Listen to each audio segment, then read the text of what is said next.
Hi, everyone, and welcome to the Technocratic Podcast. Today, our guest is Hugo Borda, CTO and Senior Architect. Hugo has had a distinguished career leading engineering teams in many different organizations and industry verticals. Hugo is the former CTO of Claritas, a marketing firm. He's also led teams at Verizon, Booz Allen, and Comscore. I first met Hugo when he was on the board of a company where I was running engineering. And Hugo taught me a very valuable lesson that I'll never forget. He said, Bobby, learn how to speak the language of the business people. Now, this was back in 2014, I think, so a good 10 years ago. But I've been trying to practice what Hugo taught me ever since because he is so right about that. As a product and technology leader, you have to be able to talk to the business. And Hugo has always been amazing at that. So I'm super excited. Welcome to the podcast, Hugo. It's great to have you here. Thank you, Bobby. Awesome. Thanks so much for joining.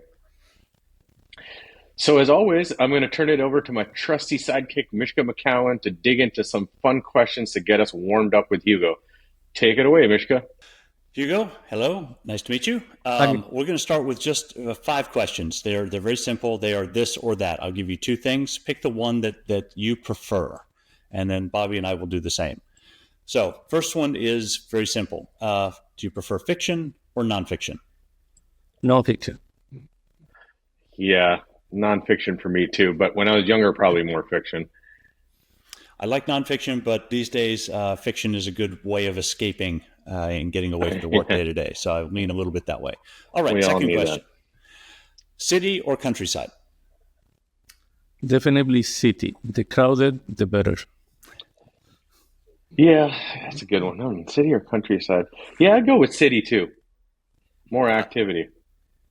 I guess I'm the outlier here. Countryside. I prefer the countryside. Nice. Next one, cider or beer? I don't drink alcohol, so I'm going to go with the cider. Right there with you, Hugo. I stopped about 15 years ago, so I got no answer for that. All right. Well, it looks like we're all drinking water today. Okay. Spiral-bound notebook or laptop? Definitely laptop. Absolutely laptop. Same here. All right. Last one. Sweet or salty? Sweet, 100%. Yep, sweet. We're unanimous. I'm finally on board with the 2 of you. All right. That ends my quick intro questions. Back to you, Bobby.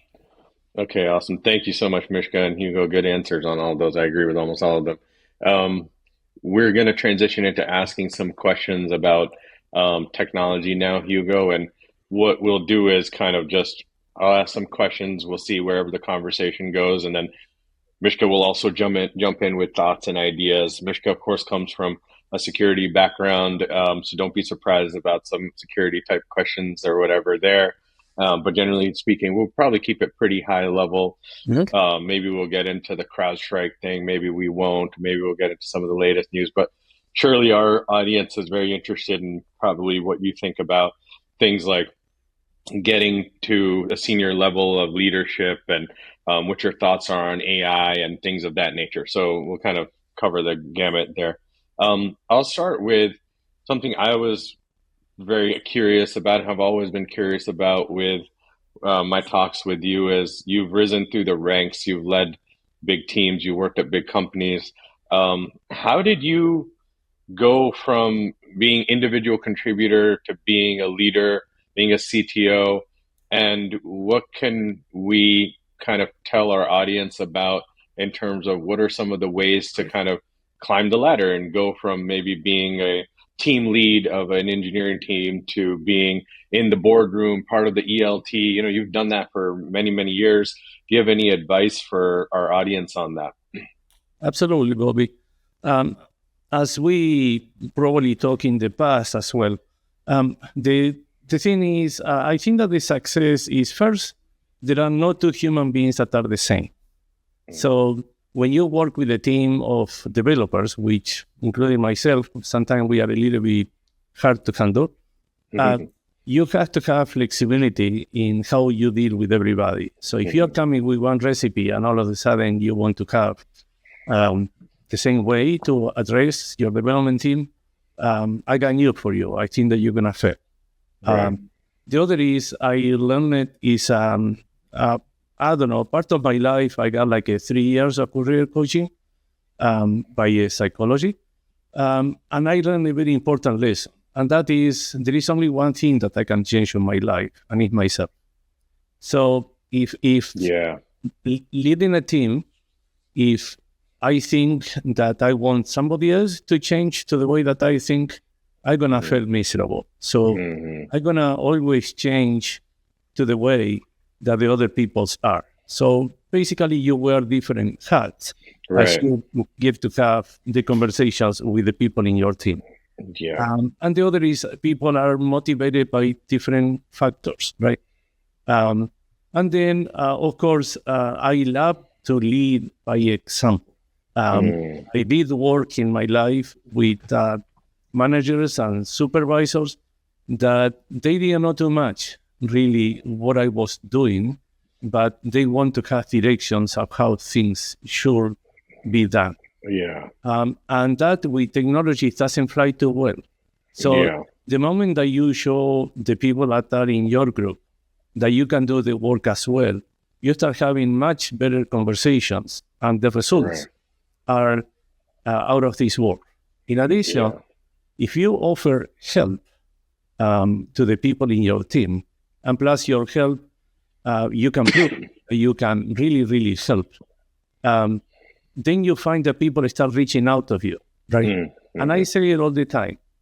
When you are coming 1 hour earlier to work, or you decide to stay 1 hour longer at work, just let me know, because I succeeded with you.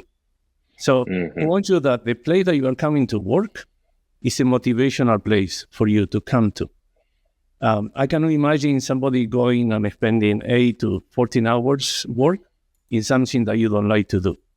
So the other thing that I do in the group, I say it all the time, I try to match work with passion.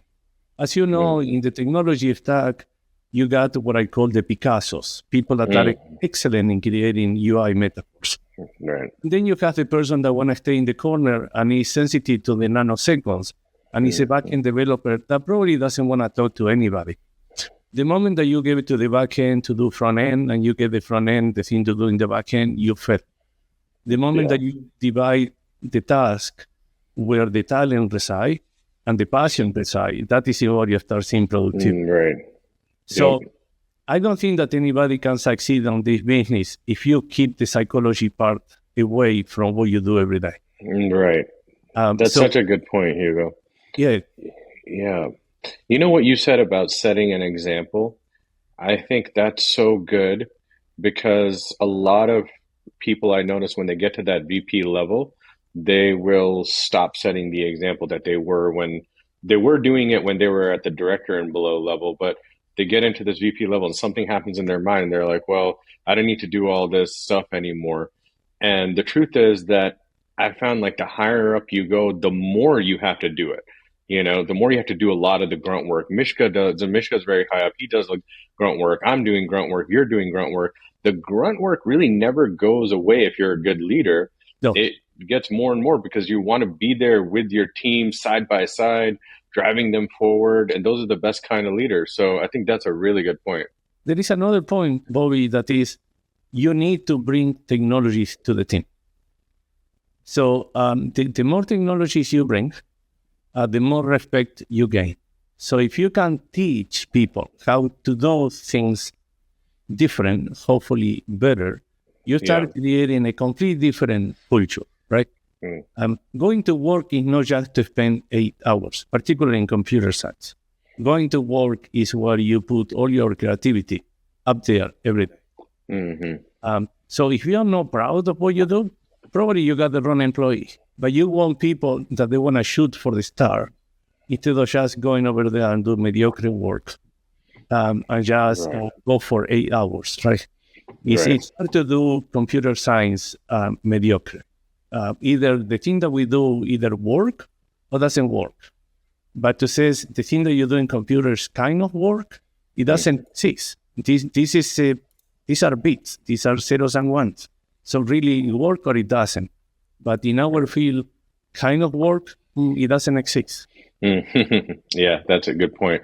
I remember you bringing in, it might have been some kind of like API orchestration platform, but you did a talk with my team one day, and that whole idea, it like clicked this concept of, as a leader, you're trying to solve your team's problems, bring in technology that could maybe do that, that could maybe solve problems, as a key part of being a leader, at least in the technology field. What do you feel about um, how a leader should communicate? How did they learn to communicate with an ELT for the first time they're going or becoming a part of the leadership of the whole company? They're in the ELT. Now they're talking to the CEO. They've got the CFO there. How should a leader prepare themselves to be in that kind of environment? Because there's many people are technically very good, but they don't have those communication abilities to talk to a CEO or CFO or somebody like that. That is a good segue. And the thing, Bobby, is when you are dealing with senior management, the last thing that you want to do is to talk on technical jargon. When you do that, you lose the audience. Not only that you lose it, the audience start believing that probably you're not talking the truth. The moment that you change your language and you put it in a way that everybody will understand what you are saying, then you go much, much further. So for those technical people that want to make it into the senior management level, the best advice that I have is talk, like you said before, at the business level. If you put something in a way that the CFO, a CEO, a CIO will understand what you are saying, then you have much greater opportunity to success, right? And finally, first of all, you can admit it is hard. It's hard now. You will not succeed the first time. This requires training. Mm-hmm. The other is you will regress. Many times you're going to go to meetings and you will go into the technical field where you feel Yeah, about it. that's true. And you're going to lose the audience again, right? And then the more important advice is every company up there is to make revenues.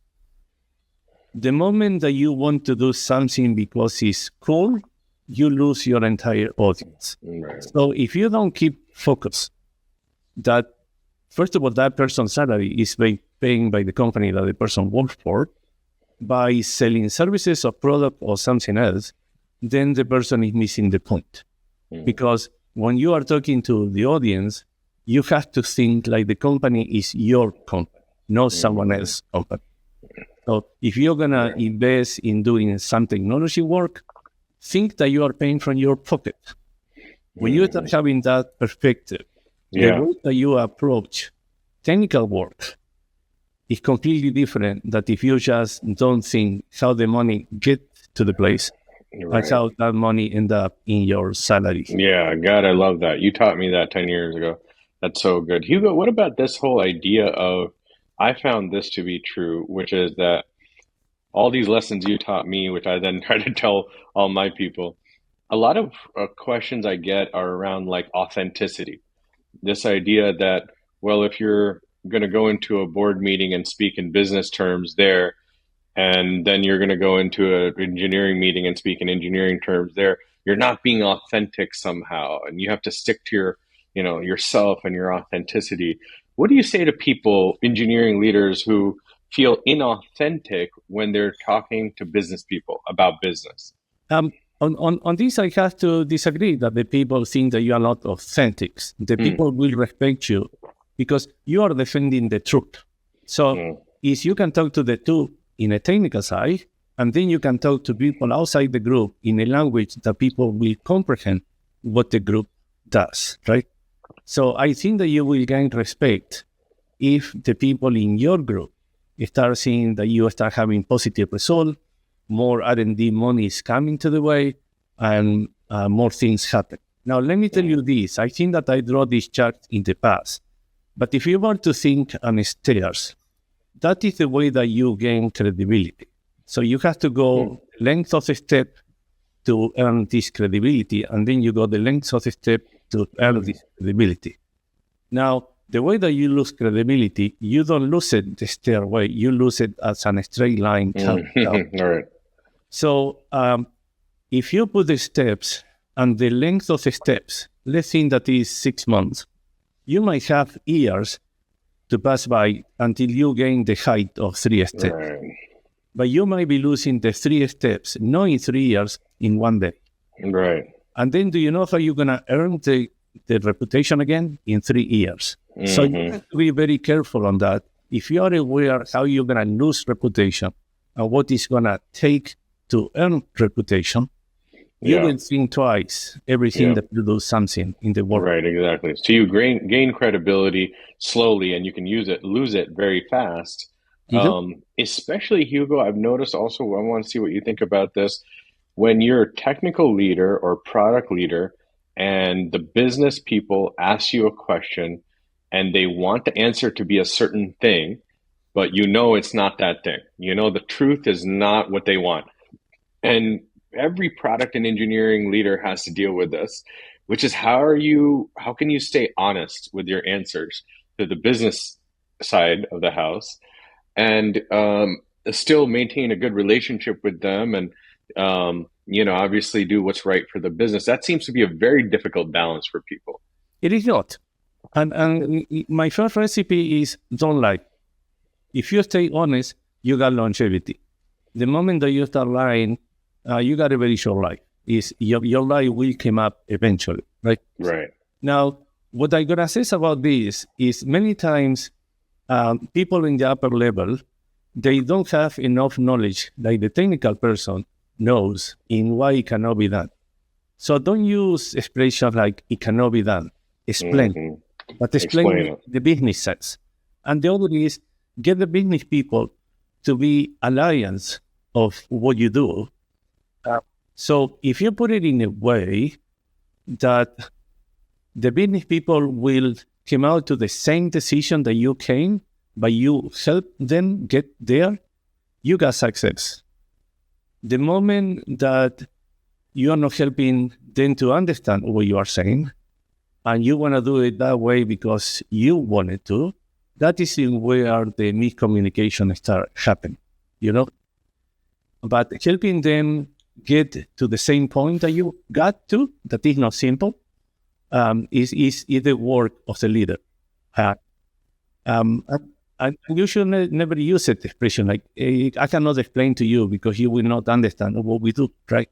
No, you have to bring yourself backward and you have to help senior management understand what you are doing. The moment that they see that your intentions are to protect the company, the thing goes much, much better.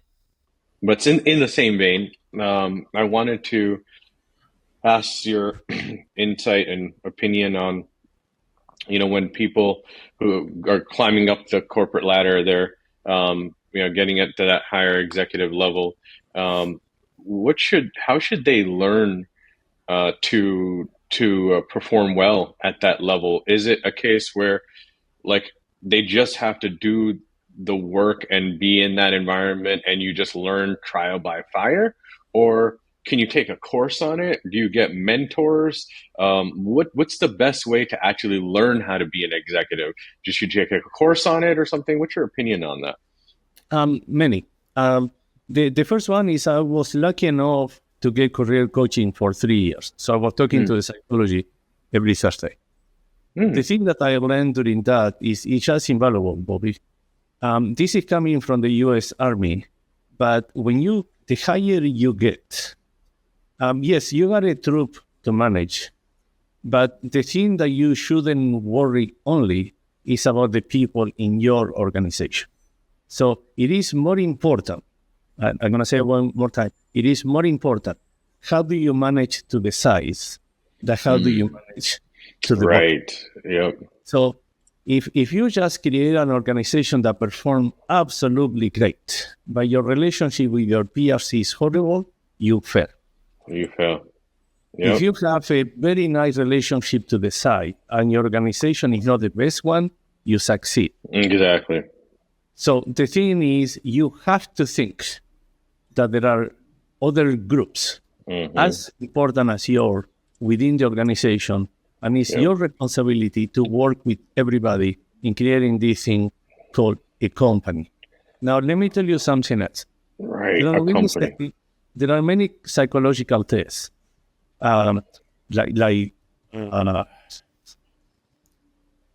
precision and Bergs. In reality, these tests, if you are honest with yourself, will tell you who you are. And then if the company decides to do it for the entire senior management, it will also help you to know who they are. And we are who we are, Bobby. And the thing is, if the three of us, we were to take the test, I will know what things bother you and what things make you happy. I want to look at Mishka and I'm going to see what he makes him happy and what he thinks doesn't like it. Now, the task for me is not to use the thing that you don't like it, right? Now, between you and Mishka, you may like different things and you may like different things. But my task is to get to know both of you as human, and then for myself to change that when I am interacting with each of you, I do it in a way that is constructive and not destructive. And then the thing is, when you do the thing that you do that I don't like it, do you know, Bobby, you should do this, so why it's going to bother me? I know that is who you are, right? Hugo, that's so good. Yeah. The failure on people is when they expect that the others will do what the person wants. And that will never happen. Yeah. So that's so good. It's better for you with your peers as senior management to understand where they come from and the things that they do that you don't like it, but you know that they should do that, it shouldn't stop bothering you because it's who they are. Yeah. Once you pass that, you create a group like Microsoft created, like Google created, where the personality got different profile. But somehow, meaning taking all these background classes and tests and whatever, you get to interact as a cohesive group, even though each one is 100% different. I think that if you look at Steve and Bill in Microsoft, one is a sales guy, the other is a tech guy, got nothing on common. And they build one of the most powerful companies on earth. Amazing. Absolutely. You're so right about that. You're so right about that. Yeah. Now, and do you know what? Many times I got this conversation on the team. And I don't know if Mika is married. I know, Bobby, you are. You can apply it at home, right? How many times your other significant partner says something that it bothers you? But if I were to take you and to say, hey, Bobby, the thing that your wife says, don't you think that is the answer that you will get? You say, yeah, but it bothers me. And what is the thing that it bothers you? That she not give you the answer that you want. But did she give you always the answer that she would give you? So why are you getting upset? Yeah. So then leadership, in a lot of ways, this example you're giving, is making all these diverse thoughts and ideas work together beautifully. It's very hard to do as a leader, but that's what differentiates great leaders from just average ones is they find a way to get all these different people to work together, pulling in the same direction. If you can do that, you can have incredible success. That's really good, Hugo. Not only that, you have to see all the companies that have been taking that, the run that they have, you have people working together like 20 years, right? Right. And there is the guy, Tim McCarthy. He created the X team. Tim McCarthy is the guy that wrote Microsoft Visual Studio. Okay. And at one point, he find a niche and he says, I think that I'm going to make more money telling people how to behave and how to create development group than just driving the one in Microsoft. And he got these classes, I don't know if he still exists as a company, where he take you for a week. Is in one of the companies that I work, they put us even in a convent. They drove us in buses. We got no technology for a week. Bobby, I saw people crying. They got into Wow. it. But the moment that you reach that point, and the person that you see sitting next to you is not your best enemy, is your best alliance, and you and that person are working together to create the best company on earth, Yeah. there is nothing that other person can say that it will bother you again in your life. Right. That's so powerful. That's for, I think, Mishka, you had a question for Hugo on this. Yeah. So really interesting, chain of thought there. Some things I've observed in my own career. Coming from the security background, I tend to get like one of the things I have a problem with teaching young managers or folks making the transition from an individual contributor into a management role is how to consider the broader implications of what you do. So you framed it as making going side to side on things, being able to communicate with others. My question is, what are some of the tactics that you've used to teach that to younger managers, people that are coming up, to get that habit started early, so it starts to grow? What are some of the tactics you've used?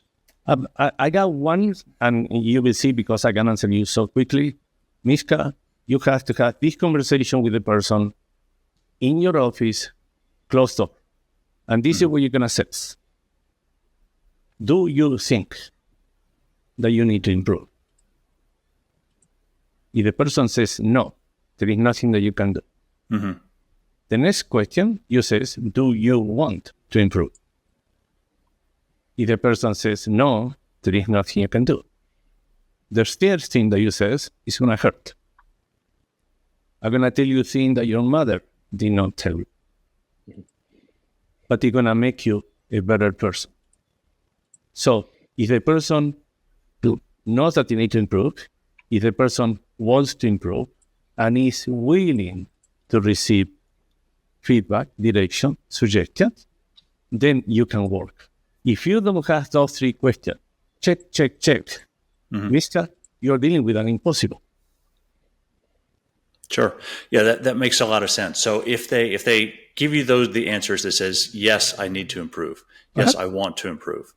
What are some of the tactics you use to steer them to broaden their horizons, to say that I work in let's say the security operations center, that's a very siloed thing. They tend to be very inward focused. Right. Getting them to focus outwards can be a challenge.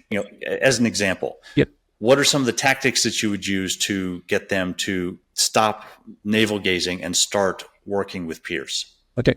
The first one, once you get the answer to the three questions, develop good ears. Mm-hmm. And then you says, for the next month or 2 months, we're going to get together on Thursday. And he says, listen, I will not talk. I will listen. Right? Let the person vent. Right? Is if you don't get into the psychology of what is going on with the human being, and you just want to be Mr. Right, and you know better than anybody else, and now you want to preach people how they should live their life, you fail. You start listening for 1 or 2 months. Then, after that, you ask permission to work together. And if the person says, yep, let's work together into this, you says, okay, I want to give you ideas, right? But you have to say the other. It's okay to regress. Even when you try to help people to become better, they're going to blow up multiple times. I do it today. I'm 66. I've been doing this all my life. Do you know what is the difference, Mishkan? I know I should have not said that, or I should have not done that. I know now. Before I didn't even know. Right? But do I regress? I cannot be so silly and to tell you in your face, I don't, because I do. Sometimes I got a bad day. I get into a fight with another guy that cut me off when I was having to work, whatever it is.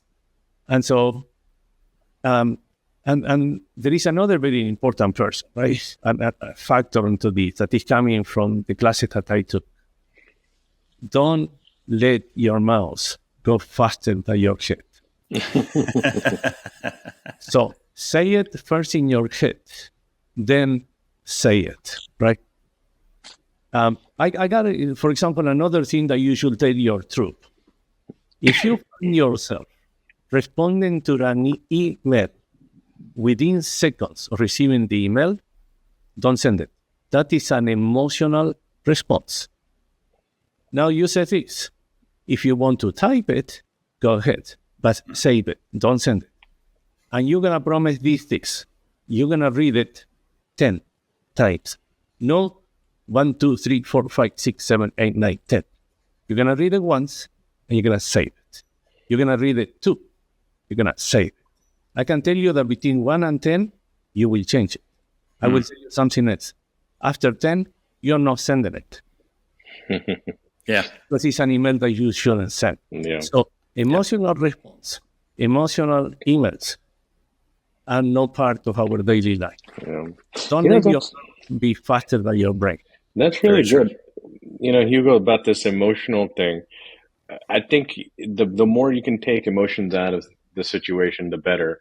I do find that, like, let's see what Mishka, your take is on this, that it seems like to get folks that are very siloed to understand the broader picture, just telling them the broader picture doesn't seem to really work that well. They have to be in that broader environment. They have to be in that, like, one meeting, let's say it's a security person with the customer, and like hear the customer's pain and feel it really like tangibly, and then it clicks. If you're a manager and you're always telling the person, look, this is the broader picture, this is the broader picture, doesn't seem to really be enough for a lot of people. They need to actually experience it. Maybe they come to a board meeting, maybe there's a customer call, maybe there's some partner discussion that they can be a part of. But it's like, take them out of the siloed box, put them into a broader context. And then for a lot of people, it clicks. And then to your earlier point, Hugo, it also seems like there's some people that are just never motivated by the more strategic, what kind of thoughts and questions. They just want to stay in the how. They want to stay in the weeds. They want to, that's what motivates them. And you're probably never going to get those people to see the broader picture too. There's a lot of folks like that. And it's okay. It's okay. Now, listen to this. I never believed it when somebody told me this. But I'm courageous enough to make it public. Every company, it doesn't matter what it is, you got a 10% that underperform. You got a 5% that is outstanding. You got a 10 to 15% that did exceed expectation. The rest is in the middle. Mm-hmm. The people that are outstanding, they are high caffeine, adrenaline, they perform flat, very, very high.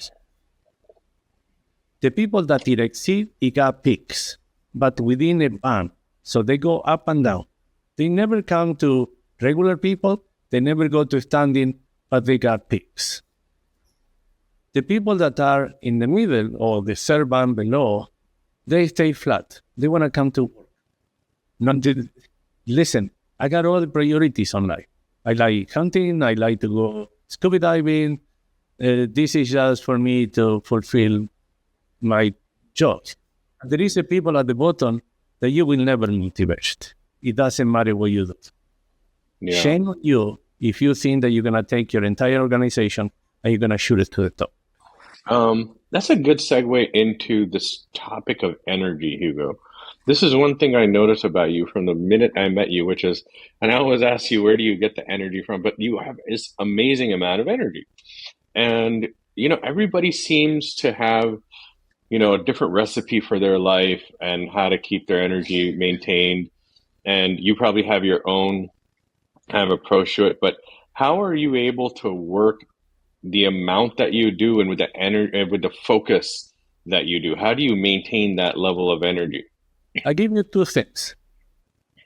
The first one, I am realistic that in the field that I am, if I don't step on the moon, in 6 months, I am obsolete. Mm. So this is the discipline that I choose, right? Yeah. If I were to be a lawyer, it's a different thing. But if I am in technology, I know that in 6 months, I am obsolete if I want to stay on the top. That's And I really give you good. another one, and this is, I don't know, religious, important, whatever the heck you want to put it. But every day, when I get out from bed and I put my feet on the ground, I get thanks. It's another day. Mm-hmm. So what do I want to do with this day today, Bobby? Do I want to do the most, or do I want to do the least? Yeah. When I don't know tomorrow if I'm going to put my feet on the ground. Yeah. That's so So true. if That's you so good. just think that life is irrelevant, is not important, or so important like it is for me, right? I believe me, I want to wake up tomorrow, Bobby. I got so many things that I want to do. Mm. I don't go to sleep, dude. I go to bed thinking what I'm going to be doing tomorrow. And do you know what? I got so many things to do. I know that I cannot do it all tomorrow. Yeah. I'm going to need to prioritize that. Yeah. But do you know, Bobby? I got things until I become 150, dude. I got so many things that I want to do. I will not be able to do it all in my life. But You've already done a lot, Hugo. So I think you've don't accomplished a lot already. don't give up, right? If I were to show you the machine here this morning before this, I'm working on Node.js. As you know, I love to help companies. I'm helping a company writing a lot of code for them, for sure, right? Is within the things, is my heart is part of many feelings. Yeah. That's actually, this point about doing work for companies for free, that's another thing I learned from you back in 2014, actually. I started doing that myself. I just started helping companies, and it really, for free, just, kind of consulting with them for nothing. And it ended up being a massive way to just learn. I mean, getting in contact with CEOs, learning from them, then Right, they'll invite you onto their boards, right, then you'll be a part of the decision making and helping them. You see how the whole company works. I actually got that concept from you. We have some talents as engineers. Let's go help a bunch of companies just for no expectation in return. But it always turns out to be really good. It ended up taking me to all sorts of new places, and I think it's a very valuable kind of approach to building your career. Just help people, help companies with no expectation. The energy. Going back to the energy thing, it took me a long time to figure out my personal recipe for it. I used to usually kind of just my work and personal life just was always kind of like intermixed and like that. And I started kind of training myself to do more block scheduling where I focus just on work for a long time and then separately then do my personal stuff. And I started realizing that when I am high energy and I am in a better mind space, things that would bother me before just stop bothering me. And the problems, technical problems, business problems, all that, I started solving them super fast. So I think this idea of like energy management, I think as leaders, every leader at a C-suite level should, or like an executive level, should figure out their recipe for managing their energy. Because I think you do a big disservice to your teams and your own effectiveness when you can't manage your energy right, And I right. don't think that it's easy to figure it out. It takes years sometimes for people to figure out how to optimize their energy, but I think it's an important part of being a leader is figure out how to optimize your energy. Yeah, well, but the other is, human beings, something they like to sleep a lot, right? But is if an hour got 24 hours, right? And you sleep between 9 to 10 hours a day, you're tossing away half of your life. Mm-hmm. So Yeah. I was 18, I started sleeping 5. I am 66 and I am sleeping 5. Okay, that's amazing. Hugo, Including I don't know if I could Saturdays, do that. including Saturdays and Sundays. do you know what, Bobby? I use this example a lot, right? When I was young, we have a neighbor and the dog bark. And you know what, Bobby? Tomorrow the dog is going to bark. And the next day, the dog is going to bark. My mom never got tired of talking that the dog is going to bark. And when she went to sleep, she couldn't sleep thinking that the dog is going to bark. Well, I know that the dog is going to bark. So I went to sleep. And first of all, the dog didn't bother me barking. And when I went to sleep, I didn't even think that the dog is going to bark. So what life do you want to live, right? So again, it's how you approach life, right? When I was talking to psychologists for career coaching and all that, one told me this: imagine that you have a daughter or a son and get enlisted in the armed forces. You go to a war and your son or daughter loses a limb. And now he's coming back home. What are you going to do, Bobby? Are you going to give it out for adoption? Or are you going to take your kid and you're going to try to do the most out of it? Right? And the thing is, you should be doing the most out of it. So that is a cruel metaphor. But take it with you and apply it through life. And you will see that the resource that you got in your group, that for whatever reason doesn't have the talent that you would really like he or she to have, you will be able to do something with that resource because it's on you. Right? It's easy if all the people that you got in your group, they have been gifted, and you start talking and say, relax, Bobby, I know what you want. Right? You don't like the one that you have to spend time explaining to them. So shame on who, Bobby? Shame on you. Right. Because you know what you have to do to take that group and perform. That's so good, Hugo. God, I love this. I wish I could talk to you for like hours. But let's transition to some really interesting AI topics here. AI has taken your world, my world by storm, the world of the software industry, but also the global kind of software industry, and businesses across the world are grappling with AI now. And most CEOs I talk to, truthfully, they don't know what to make of it. They know they want to adopt it in their organizations. They know the power of it. Certainly, to me, it's the most powerful technology since the invention of the internet. Maybe mobile comes next or something like that. But Hugo, what's your take on, there's the innovation side, and it's rapidly innovating AI, and then there's the adoption side in most companies. How do you view that proceeding now in the next couple of years? Okay, I can talk for days about this one. First of all, AI came in 1950. Bobby, I don't know if you know that. AI is not new, right? And then when the VC and the Lotus 123, all those companies came along in the 1970s, it was the evolution of AI, right?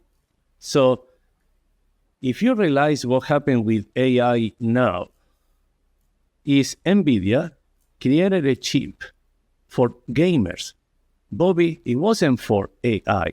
It was for gamers because they needed to have this instant gratification of how fast the thing needed to do to give you this experience when you are playing games. Right. And then a different community says, oh, if that chip can do that, I can use it to do something else. So now we are in another evolution of AI. But we are in 2020, and AI born in 1950, right? Why we couldn't do what we are doing now in the 1950s? Well, because NVIDIA didn't invent the microprocessor. So the thing that you will see in the software business is that we would like to do things that hardware doesn't allow us to do today. Right. And then when the hardware allow us to do, then, oh, this is super cool. No, it's not super cool. We came out with the idea 20 years ago. We couldn't do it, right? Now we can do it even at an affordable price, in a way. But if you see Wall Street is start to considering to pull money out from AI to say, okay, hold on. This is cool. But how do I make money with this? Yeah, what's the business model? Not the business model. How do I make money? right? Because all these, okay, well, you can do this and you can do that, and who wants to use that? Like, who want to pay money for that, right? Hugo, And along those lines, do you think blockchain, because of the same so, reason, was a failure uh-huh. because it never found a business model? And do you think it's just going to be the same thing with AI? AI won't find a business model? Is that what you think? No, like I told you, it's Lotus 123 came along, and BCI came along. You got computers that now play games. Got a lot of things of AI that you can apply it to IoT, and it give you good results. But don't apply AI to run a blender in your kitchen, right? It's like draw some lines where AI is applicable and where is a dream. And I'm going to tell you something, boys.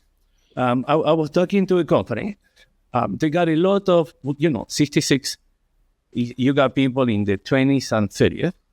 So the basically in 1970, they didn't born when that happened, right? They were not even around. And you have to see even today how many people use ChatGPT, that is the next evolution of Google. And because they find an answer and they can create a model, they are expert on AI.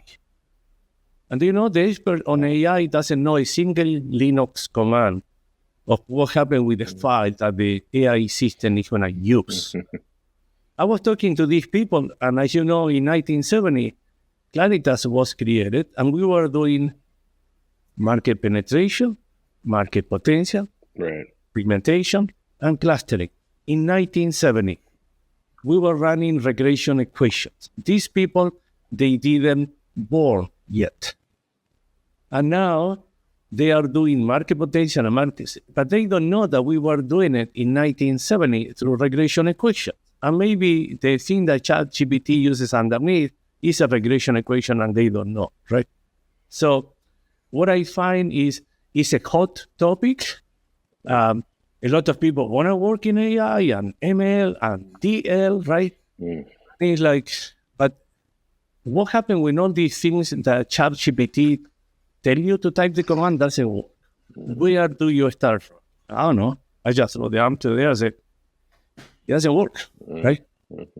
So you got an idea how many of those I am dealing with because they believe that they know something, and in reality, they don't, right? Right. My daughters are home. Oh, to turn on the light, move the switch up and down. How the electricity go there? I don't know. Where does it come from?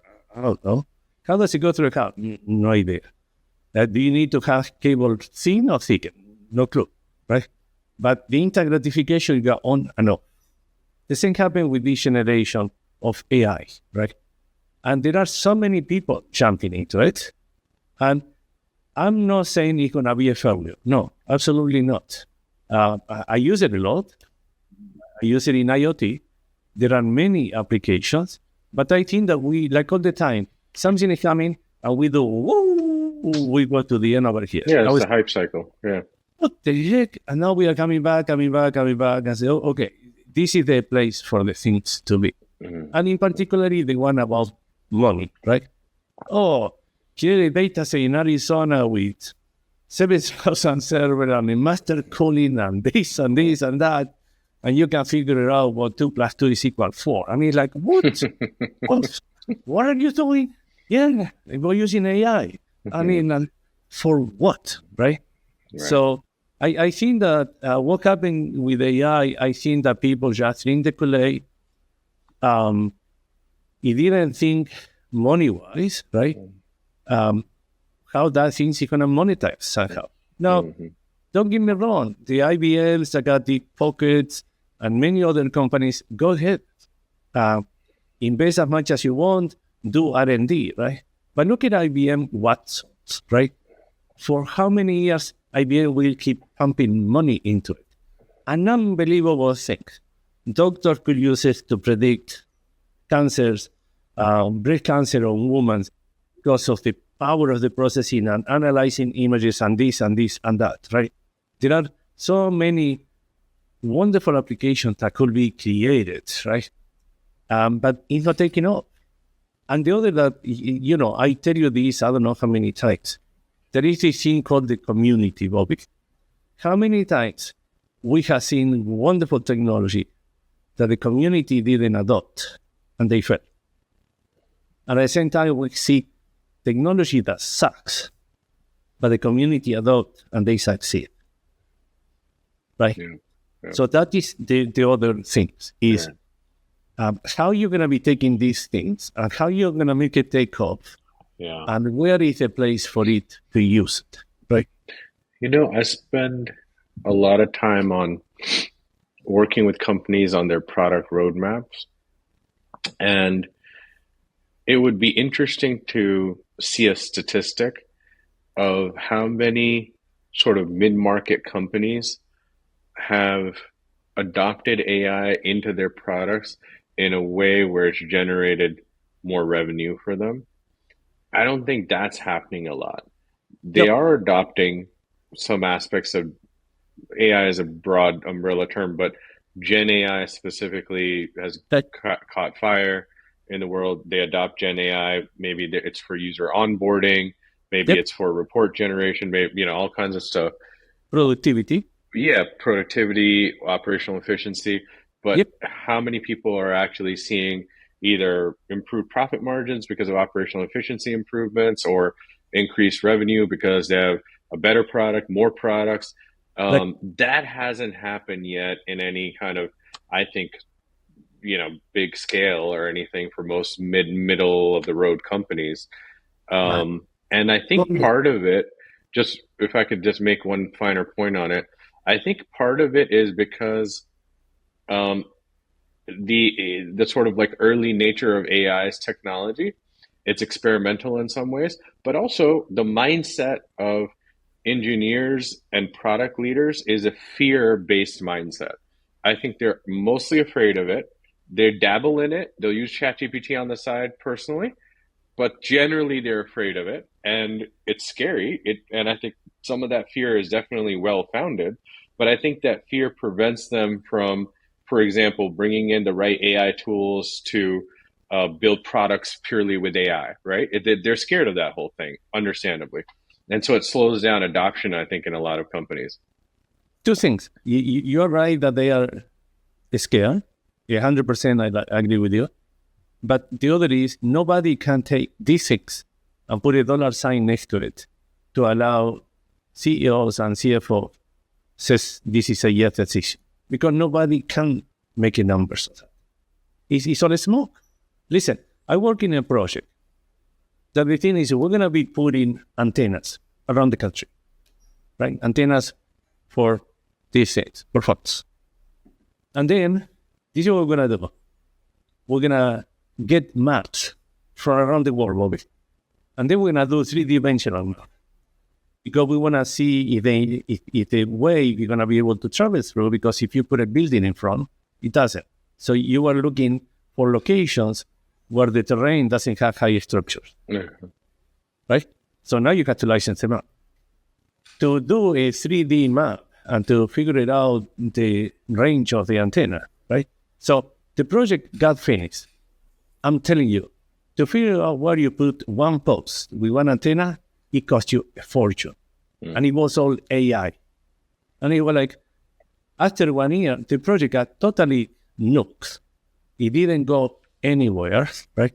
We spent tremendous amount of money. And do you know what? It works, Bobby. But if you let the people that wrote the code continue to it, they will be in this project for the next 20 years, right? But to put one telephone pole, it costs $72 trillion. Like, who the hell want to use this and pay this amount of money? And by the way, you put the post, and 3 months later, somebody put a building in front of the post, right? So it sounds good. It got potential. It doesn't have revenue today. No, in operation and in many things, I agree with you. It's the right tool to use, right? It improves languages, contracts, things that are just, I don't know, writing PhD thesis for students, right? You can use it for many good things. I think that we're going to get into, when we already got it, into the copyright issue. Because the only way the system can learn is if they borrow from previous experience. Right. So to have a machine learning You want the machine to learn for free, or you have to pay for all the things to learn, right? Yeah, that's so good, Hugo. Yeah. I mean, the revenue is not there for most companies related to AI adoption yet, but AI has been out now for, you made the point that it's been around since the 50s in its current popular form. It's been out there for like 4 years. It got explosively popular in 2023, but it's still, all the fundamentals of it have been around for a few years. And um, and I think like the next 2 or 3 years, it's hard for anybody to guess what's going to happen. I don't think when GPT 4 or 3.5 came out that the world was anticipating that or anything. It was a surprise to everybody how fast it caught fire. I'm curious as to your thoughts around just next, let's say, even 1 year. Does OpenAI come out with GPT-5?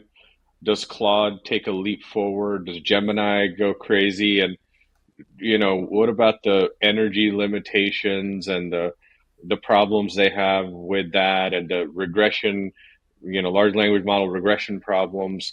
What do you think they're going to do to overcome these challenges? Do you think they'll be able to overcome them just next like 18 months? Absolutely. If you think who thought that NVIDIA is going to be able to put all that in that microprocessor? Nobody. Mm-hmm. So the thing, Bobby, is until you don't think different, you are unable to solve the problems, right? So at one point, somebody going to be coming with a different way of thinking, and it's going to address some of the limitations that we got today, because sometimes we think in a box. We don't have these things outside the box. Right. So what the problems will be addressed is we never thought in 1950 that NVIDIA in 2020 will create these things, right? And it's an evolution. Right. So definitely, these evolutions will continue to happen. Now, software will never move before hardware. So the thing that uses energy, power, and this and that will be solved differently. And then it's going to open new frontiers to write software on new way of doing things. Yeah. Definitely. Yeah. I agree. I mean, it's definitely going to keep evolving. It's hard to say when they're going to release GPT-5 and what it's going to be able to do, but it seems like they're headed in that direction, and they'll solve some of these energy problems. But it does seem like power limitations are already a thing, and I don't know if they're going to figure out the physics of all that anytime soon. So maybe we'll hit some like upper level limit where it's like, well, we're stuck on GPT-5 for like 3 years until they go and figure out nuclear power, nuclear fusion. But certainly it seems like as a software person, this is such a rapidly changing technology. The other day, somebody said to me, go check out Cursor and Replit, and I think the other one was Vercel. And there's these three tools, and they said, this is your engineering team in a box right here. I've invested in a few companies, and I suggested it to those companies also, and it's incredible. It does kind of amount to a junior developer. You have a junior developer in a box. It's crazy. I could never imagine that, but it's happening. Do you think that's going to like the tooling around AI, like Vercel and these sort of cursor type tools, will they keep getting like, geometrically better, and then we'll get senior devs eventually? Or do you think that's kind of just more the hype cycle of it all? That is a hard answer. And for that, you have to have a crystal ball. In reality, it's hard to predict where that thing goes. Through my life, being almost 50 years on the software industry, I use so many frameworks that they will eliminate every single developer on earth. And then the framework, poof, fell into a cliff, right? Right. Or Microsoft and the others decided not to invest any money on that because they're going to make more money into these other things, and they left you with a framework that nobody wants to use, right? Right. I invite you to use Wikipedia and type this, Microsoft end-of-life products. There are so many that you have to click on a letter, A, B, C. Right? Yeah, Google, same thing. Yeah, absolutely. Well, the thing is, these people, what they are on earth for, Bobby? To make money. So, you like this framework that will allow you to do ChatGPT? And there is no money for us, so we're going to freeze it and we're going to move into this other thing that does whatever they wanted to do, right? You have no commitment from anybody. And the complexity of the tool is so high that you say, why did I buy into this framework? Every time that I bought into a framework, I end up resenting it because I end up alone, I end up unmaintained, I end up end of life, and I end up with a cease and desist letter that says you cannot use this anymore because we retired the product and you have to uninstall it and stop using it next month, right? And it's like, do I want to drink the Kool-Aid?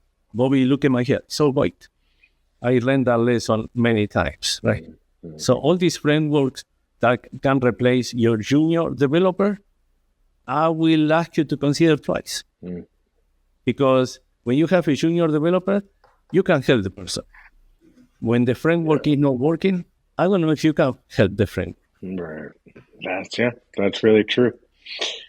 It's amazing. It's a great time to be in the software industry, no question about it, with AI. And it's just, like you said, you need a crystal ball to figure out the future. That's super exciting to me. Hugo, I wanted to, as we start to wrap up here a little bit, I wanted to ask a few questions about your opinion on, once you sort of like people get to that more senior level and, they start running big teams and, they're in a $200 million company. They've got like 300 engineers in the US and 500 offshore and all that. The role of a CTO and chief product officer seems to evolve a lot when you get to those levels. And then some people say a lot of it also stays the same. You still have to be in the weeds. You have to build roadmaps. You have to think about the strategy of the technology. But what's your opinion of, as an executive, as you get into bigger and bigger companies with more and more scale, how does your leadership have to change? Or does it stay the same and there's just different aspects to it? What is your take on that? No, you have to be a master of delegation. So if you want it to stay the same, you don't grow. Right? If you want to grow, somehow you have to create an structure that you can delegate to. Right? Now, remember, you always have, this is another important lesson, I think. Always, the fault is yours. Always. It doesn't matter how high you go. Is you are responsible of the bad things. Your troop is responsible of the good things. Don't take the good things from the troop and claim it and give it to the troops, everything that is bad. So when you delegate, you have to keep that in mind. When you delegate, and you delegate bad, shame on you. Shame on you, because you delegate bad, right? You knew what you were dealing with. But no, you only got 16 hours, 18 hours a day that you can work. You cannot do it all. Right. So if you don't master delegation, you cannot grow. You cannot. But if you are unwilling to take the fault, well, you will not succeed. Because when you are willing to take the fault, you will do anything in your power to be sure that everything gets done right.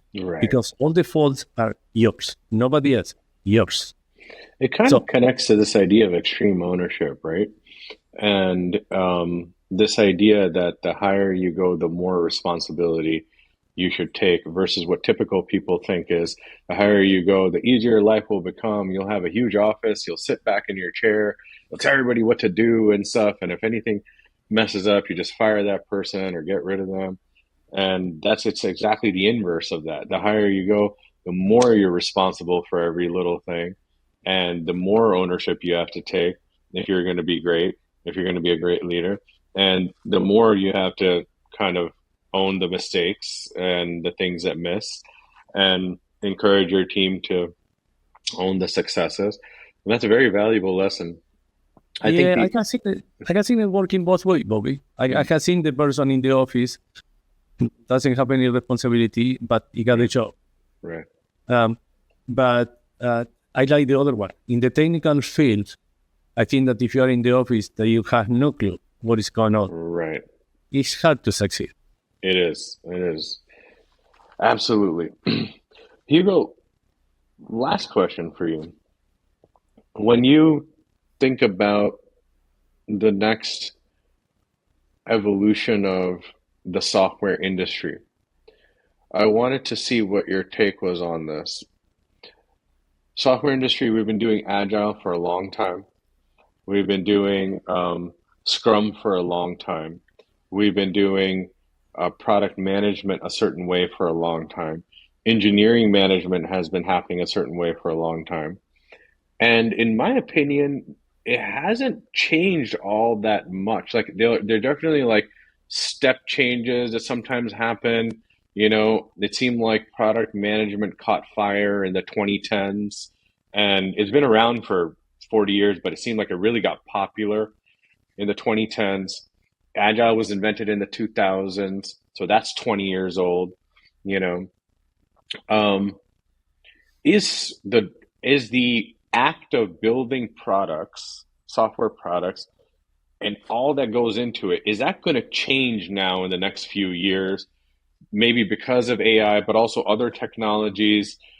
Certainly, the cloud providers are innovating like crazy. You have AWS and Azure, and I mean, there's so many things that are now happening in that world also. Do you think the way we build products is going to fundamentally change, or do you think it's just we're going to continue like this for a long time? Um, in the places where I've been, it already changed. We're not Mm. building like that anymore. Every single Scrum Master have been fired, right? Wow. Is to take the Scrum methodology and do development by Scrum 101 is a failure, right? Okay. Um, the thing is, I think that you need to move software into the direction that you are developing components. You are not developing software, right? Right. Right. The other is you are not developing.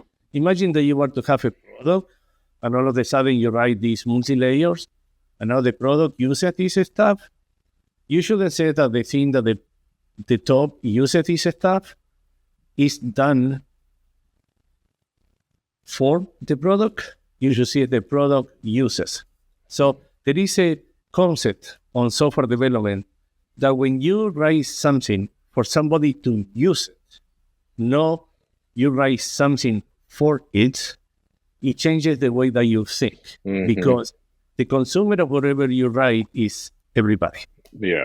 Yeah. When you write something for this product, this something for this product and nobody else. Yeah. Well, you know what, Hugo? It's so funny you said that because a good friend of mine who's a product leader, she came up to me the other day. I asked her a similar question. We were just talking, and she was like, "It's not about requirements anymore. It's about what customers need." And I was like, "Aren't those requirements?" She's like, "Yeah, but we had this layer called requirements, and now that layer is going away. So it's like connecting engineering and product much more closely to the customer, Uh-huh. and not necessarily thinking in terms of, oh, I've got a requirement, here's a ticket for it, or more of the holistic excuse me, story of what the customer needs. And her take on it was that AI will rapidly also make that happen. And I was like, "Hey, are you using AI for doing product?" And she was like, "Yeah, I use it for product discovery. I use it for all kinds of stuff." Right. And so it's kind of incredible what's starting to happen. My personal view is, and this is probably not right, but I think next 2 years, 3 years, I think everything is going to be turned upside down with AI tools coming into product management and engineering. It's like you said, Scrum Masters are gone 20 years ago. 24 years ago, there was webmasters. You remember that in the late Yeah. 90s, early, everybody was a webmaster, and that went away. I think all these roles we have here today are going to completely change because of AI Well, and but some of the other tools. not only that, Bobby, is we went from an efficient organization that we put some processes with the idea that it's going to give us a better organization. Right. And we created this fat thing that it didn't let us be nimble and reactive to the thing how we were before. So, like, what is happening with AI? We went, woo, to this way, and now we are coming back to say, no, hold on, we need to bring money here, right? Right. So, to try to do a single line of code, you were involving like 10 people, 10 human beings, right? That they didn't write the code. They were from the Scrum Master to everybody else. And they were like, oh, really? To put this line of code, right? Right. And so I think that now, again, is revenues. The only advice that I have is whoever writes software, write an adapter. The piece that you're consuming in 6 months or 3 years will go away. Yeah. Don't tell me that you have to rewrite the entire software. Right, exactly. Put a new piece underneath. Your adapter take care of that. Everything continues to work. So be nimble, react to market, be able to change things quickly, and be able to add things quickly. Self-healing systems are no longer things of the future. Right now, they are things of the past. But how many companies are writing software that is not self-healing, right? Yeah. To be proactive on the things that you write on the software. The advantage to us is that a lot of people that are getting into the software today don't know those concepts because they didn't experience, right? And so the software that they write crashes. The software that they write doesn't recover by itself. The software, right? And on the cloud, I would say, look at serverless. Initially, yes, all the VMs and the Kubernetes and the whatever. Oh my God, yeah. Was good. Yep. But the thing is the money. So people says, I like your services, but I'm spending a fortune. Yeah. Okay. Now everybody is looking at serverless. That's such a good point.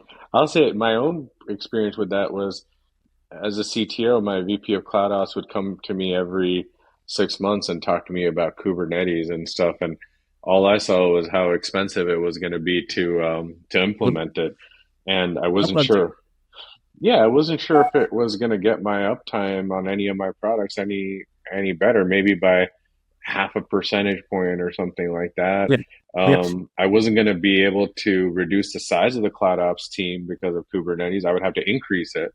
So nothing against Kubernetes. It's a wonderful technology, but just like you've been saying, this whole conversation is you got to tie it into like the business metrics and whether it's going to change anything, for the company or not. And AI is no different from that. So, Hugo, I think we're at the end of our time. It was great talking with you today. Same here. I always learned so much, and I'm sure our audience will have taken a lot from this discussion. So I want to also thank the listeners for tuning in, and I'll see you all next time on the podcast. Let me redo that again. Sorry, Mishka's going to have to cut this one again. I also want to thank all the listeners for tuning in, and I'll see you next time on the Technocratic Podcast. In the meantime, keep the shark swimming. Awesome. Hugo, this was great, man. I wish we didn't have to cut